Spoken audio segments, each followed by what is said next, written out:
Dragi učenici, još jedanput ponovit ćemo kako se kretati po Teamsu. Neke stvari ćemo ponoviti, ali veći naglasak ću danas staviti na kako predati zadatak preko Teamsa. Ako još niste pronašli svoju učionicu, kada skinete aplikaciju i prijavite se, pojavit će vam se ova sličica pomoću gdje upišete ovaj kod koji sam vam stavila na obavijesti u Yamiru. Kada kliknete taj kod i upišete ga, odvest će vas direktno u vašu učionicu. Trenutno ovdje piše za 5. razred, ali vama će pisati možda 6., 7. ili 8. razred. Kada pronađete svoju učionicu, kliknite na nju i uđite. Gdje su važne objave? Objave će vam se nalaziti pod općenito, znači ispod naziva pod općenito i pod objave, znači na kanalu općenito. Tu vam stavljam sve važne obavijesti koje su vezane za novi zadatak, nekakve možda nove upute, pitanja i slično. Znači ovdje možete pratiti općenite upute i obavijesti koje vam vraćam svima. Tako da molim vas da pazite na te objave i što će vam pisati. Pod tim objavama možete kliknuti odgovori pa postaviti neko dodatno pitanje ili baš kao na Yamiru, znači možete lajkati ili dodati nekakav drugi komentar na tu objavu kako biste dali do znanja da ste pročitali i slično.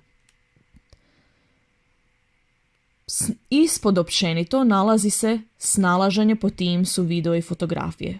Ovdje se već nalaze nekakvi videi, prezentacije i fotografije o tome kako se snalaziti po Teamsu.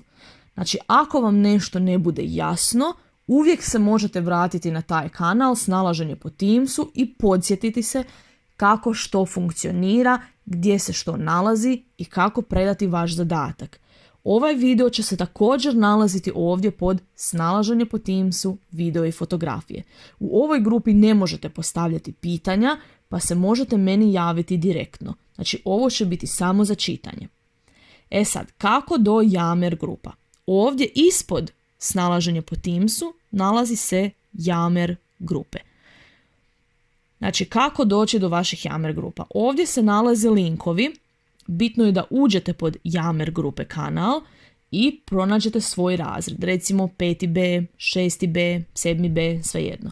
Trenutno se ovdje nalazi samo za 5-ice, no u vašem timu će se nalaziti za 6. razrede. U 7. timu će se nalaziti za 7. razrede i tako. Znači, ja sad želim ići na Yammer.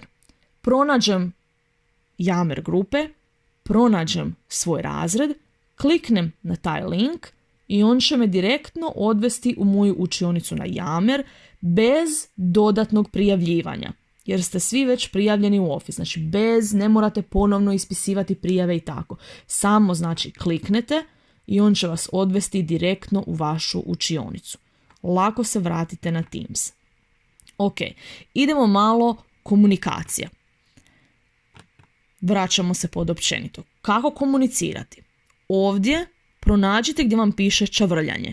Nekima će čavrljanje biti sa lijeve strane, nekima na tabletu će biti dolje ispod sa donje strane. Ali pod čavrljanje će se nalaziti sve vaše nove poruke. Čak i recimo ako se pojavi novi zadatak. Znači pod aktivnost će vam iskočiti nova obavijest da je stigao novi zadatak. Isto će vam se nalaziti pod čavrljanje. Kako poslati poruku? Ovdje gore na vrhu imate veliku ikonicu koju možete kliknuti, upisati moje ime i prezime ili nekoga iz svog razreda ili čak možete nadodati čitav razred. Samo upišete 5C recimo ili 5D i započet će čitava interakcija sa svima u razredu i zatim pošaljete poruku kada ste spremni napisati. I samo kliknete pošalji. Možete jednoj osobi, 2 osobe, svima u razredu odjedanput ili ako imate pitanje uvijek možete meni. Sve ostale poruke ćete pronaći pod čavrljanje. U redu, kako sada pronaći zadatke? Zadaci, evo samo malo, znači vraćamo se pod općenito na početak. Gdje pronaći zadatke? Zadaci će vam iskočiti pod obavijesti ili učavrljanje, ali što ako se moram vratiti na nekakav stari zadatak? Zadaci, bitno da pronađete gdje vam pišu zadaci. Zadaci vam pišu ovdje gore i sa lijeve strane. Na tabletima zadaci će se vrlo vjerovatno nalaziti dolje gdje vam pišu datoteke, općenito i slično. Kada želim vidjeti koje su sve zadaci, kliknite na zadaci. I pojavit će se ovo zadaci za 5. razred. Kliknete na to, kliknete šalji dalje. Recimo ovdje će vam se pojaviti zadaci koji su još uvijek aktualni i kojima još uvijek nije prošao rok. Pod ovom donjom crticom gdje piše completed ili izvršeno, završeno, ovisi na kojem jeziku ste, će se nalaziti zadaci koji ste već odradili. Znači idemo pogledati kako izgleda zadatak koji još uvijek traje. Znači kliknem na zadatak i otvorit će se upute. Piše recimo koliko bodova je potrebno, pisat će upute i znači spustite se malo niže, vidjet će se znači upute, dodaci na zadatak i slično. Recimo, ok, u zadatku traži da recimo ispunite nekakav radni listić ili da morate nešto nadodati. Ako vam u zadatku pošaljem recimo nekakav obrazac, vi možete taj obrazac otvoriti, vidjeti kako on izgleda, možete ga kopirati, možete ga prepisati, možete direktno raditi na njemu. Ne možete, dobro. Znači možete ga otvoriti i vidjeti kako taj zadatak izgleda, možete ga skinuti. Kako skinuti? Kliknete na ove 3 strijelice i kliknite preuzmi. I znači vaš dokument će se početi skidati. Kad završite, kliknete zatvori. Što ako trebate predati nekakvu fotografiju? Primijetite ovdje plusić i meni na engleskom piše add work, vama će pišati dodat rad ili predaj rad ili moj rad ili student work. Ako trebate recimo učitati fotografiju, kliknite na taj plusić. To označava dodaj rad.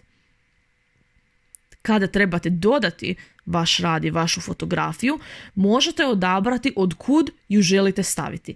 Želite li predati nekakav link ili recimo novu datoteku koja je već na Teamsu. Ili možda želite učitati nekakav zadatak sa vašeg kompjutera. Recimo ja ću sad učitati nešto. Evo, učitam moj već gotovi Word dokument. I on mi ga vrlo jednostavno učita. Kad ste završili, kliknite završi ili done.